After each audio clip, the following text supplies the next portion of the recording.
برشلونة يخسر من إشبيليا 4-1. خسارة مستحقة لفريق برشلونة وفوز مستحق لفريق إشبيليا. شفنا فريق إشبيليا قدم مباراة كبيرة كثير، ضرب خطة التسلل تبعت فريق برشلونة وضرب خط الدفاع وسجل 4 أهداف. وبرشلونة كان خارج التغطية بالشوط الأول، فيش برشلونة بالشوط الأول. رجع الشوط الثاني دخل أجواء المباراة، ليفا ضيع ضربة جزاء للأسف. يعني ليفا وهو مغمض عينيه بسجل ضربة جزاء. هاي المباراة خلاص مش ما فيش توفيق في هاي المباراة.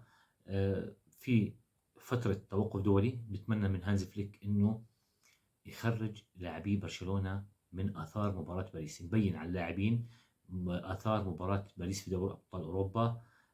لازم المدرب قبل المباراة اشتغل على هذا الموضوع، بالاضافة لموضوع المصابين لامين يامال ورافينيا وفيرمي لوبيز والحارس اخوان غارسيا.